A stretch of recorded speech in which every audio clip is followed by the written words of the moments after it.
Break out those timelines and let your knowledge shine. It's been a week, so let's see what you learned. Eden Hope Academy. Hello, welcome to week 3. Are you ready to start? I'm so glad you're here. We are going to start on week 3, and we're going to discuss first the memorize me part. So we're going to start with, now I know the Lord saves his anointed. He will answer him from his holy heaven with the saving strength of his right hand. Psalm 26. So what does that mean? That means that God is always with you, that he is always protecting you and always saving you. So in the box right over here, I want you to draw a picture of you and your family being protected by God. The next part is our history, and it says, can you read this with me? You start, okay? Did you read the Navigation Act of 1651, Currency Act, Molasses Act, Sugar Act, Iron Act, Currency Act again, Stamped Act, Quartering Act, Declaratory Act, Townsend Acts, Tea Acts, and finally the Intolerable Acts of 1774, were all enacted by British Parliament. Colonists cried taxation without representation. Can you cry that? Taxation without representation. So what do these mean? Well, let's think about it. We have an act was something that Congress, their parliament is what they call it, that they would say, this is what we decree. This is what you must do. These are the rules you must follow. And so every time molasses came into the colonies had to pay a tax on it. So if they bought a pound of molasses, they would have to give a certain amount of money to the king for every amount of molasses they bought. And same for sugar and any type of paper products like newspaper, they would put a stamp on that. And so that became the Stamp Act. So anything like paper products would be stamped, and you would have to pay the stamp price in order to buy the newspaper. It was another tax. And then Quartering Acts was especially distressing to the colonists, because what it was there were a lot of soldiers left over from the French and Indian War whom King George decided to keep in the colonies, and they needed places to stay.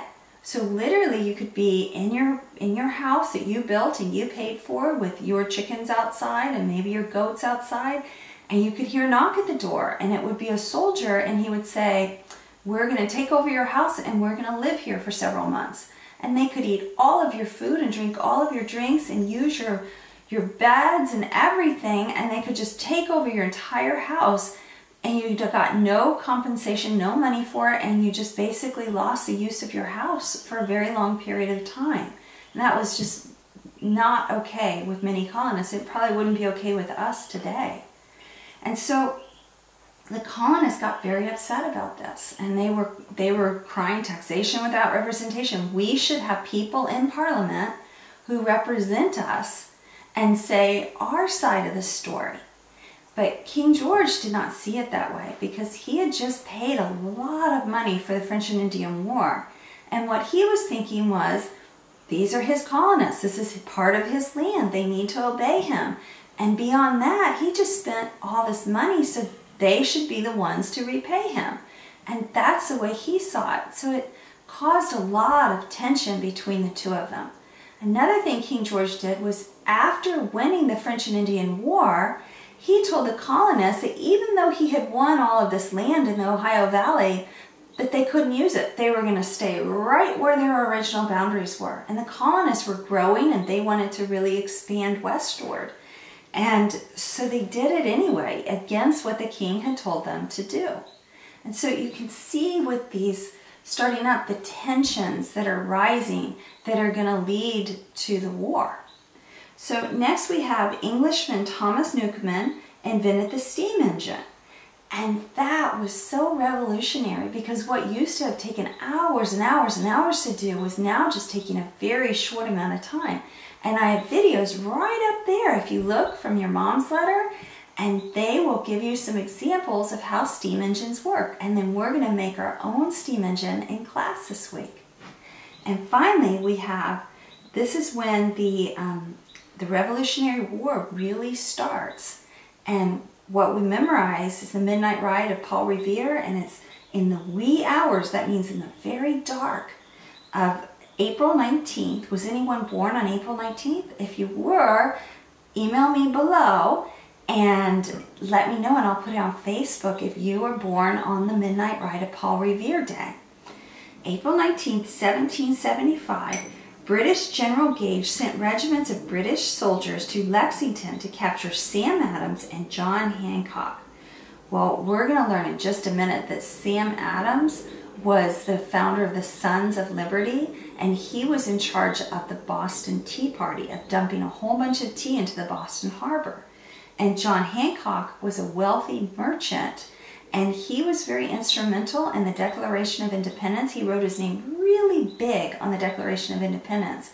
And he was very much a thinker of the American Revolution.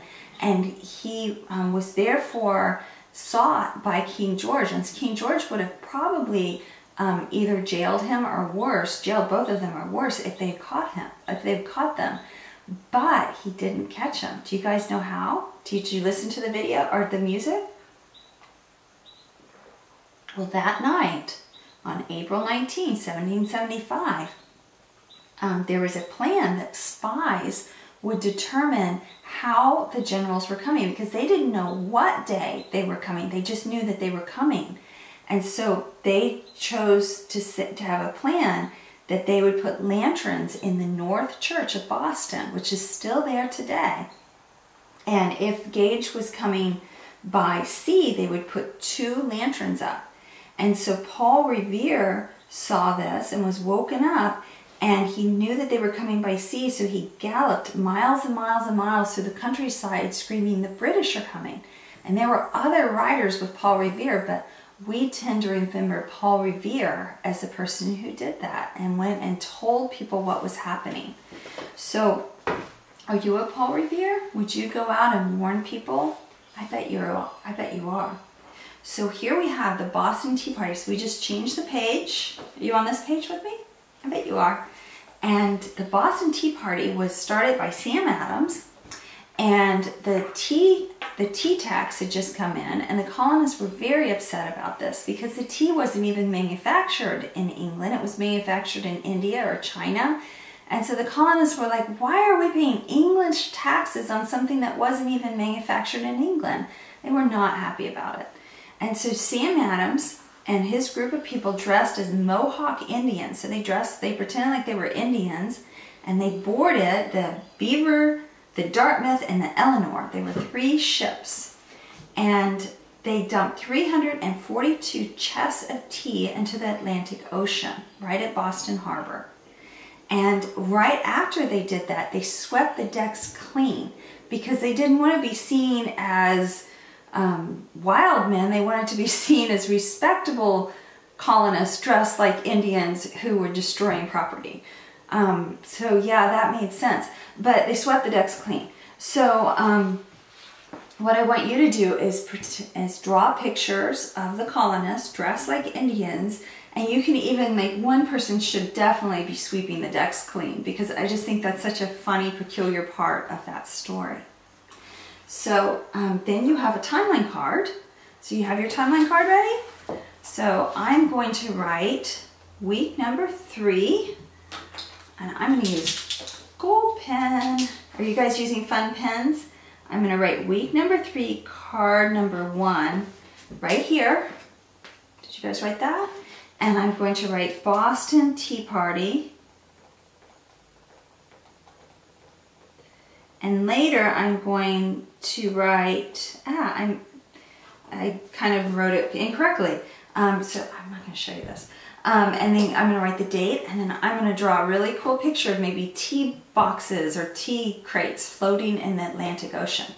And then on the back of it, I'm going to just write a couple of sentences that say maybe Sam Adams and the Sons of Liberty dressed as Mohawks and dumped tea into the Boston Harbor.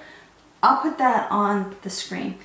And then on my linkit, what do you think we should put for linkit here? Definitely the Boston Tea Party goes in the middle circle.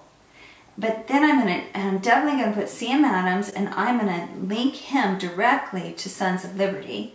And then I'm going to put 342, is that how many there were? 342 chests of tea getting dumped into the Atlantic. So I think I'm going to do the Sam Adams, Sons of Liberty, and then tea right here, because they all go together. And then maybe dressed as Mohawk Indians and swept the decks. That like completes this whole area right there. But what led to it? Because that's what we're trying to do. We're trying to think. So you could connect this to the French and Indian War. You could connect it to, what else could you connect it to? King George, John Hancock, because you know they knew each other. You could connect it to the tea tax. So think of all the things you can connect it to. And remember, you don't have to fill out all those dots, just a few of them. And I think it's interesting, I didn't mention over here, because I didn't think about it at the moment, of that midnight riot of Paul Revere. That happened in 1775, and the Tea Party happened in 1773. So we know that King George was probably looking for Sam Adams because he was still a little ticked off about the Tea Party too. So we're going to go on to our next card. Oh, and was anyone born on December 16th? Because that was Boston Tea Party Day. So if you were, make sure you email me below so I can put your picture, your cartoon up, and say that you were born on Boston Tea Party Day. Okay? So our next card is going to be week 3, card number 2. You got that? And on the back, I'm going to say the First Continental Congress drafts the rights and grievances. So we're going to talk about that right here. And basically, so you're going to write the First Continental Congress right here. And that was basically a group of some of the leaders from every colony, or most colonies, not every colony was represented.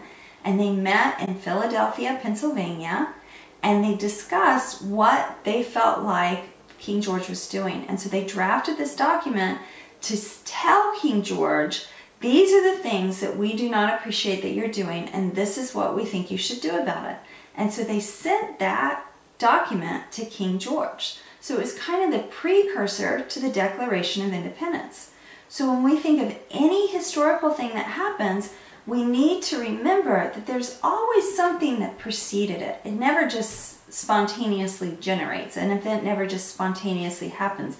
There's always something before it that led to it. And at Eden Hope Academy, we are always thinking about those things so that when we occur something way back here, we can say, you know, I've seen something like this happen, and I know it can lead to something much bigger. So I think I can stop here and decide what the best course of action is right here instead of just letting it go on and getting worse or even sometimes getting better. So it's something to always remember what we're doing in history. So for the rights and grievances, I'll put up a card, and I would put rights and grievances, maybe precursor to the Declaration of Independence, and maybe some of our founding fathers, and that they met in Philadelphia. And you could link that to William Penn, because Philadelphia is in Pennsylvania. Pretty cool, huh? I bet you were thinking that already though, right?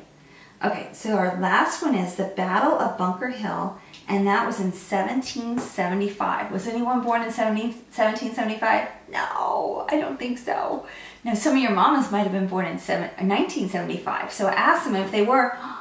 Email me, and we'll put them on our Facebook page. Okay, so the Battle of Bunker Hill actually didn't take place on Bunker Hill at all. It took place kind of there, but it took place on another hill altogether. And I'm going to put that right there. And what happened was the British were coming, and the colonists knew it, and they were finally at a point where they were fighting for their rights. They were fighting for what they thought that they should do, which is to have independence from England. And so the British had all kinds of ships out in Boston Harbor. And that night, the night before the battle started, the colonists spent the entire night, and they took flat land and they built a 6-foot berm. So I want you guys to ask your mom how big 6 feet is. Break out those timelines and let your knowledge shine. It's been a week, so let's see what you learned. Eden Hope Academy.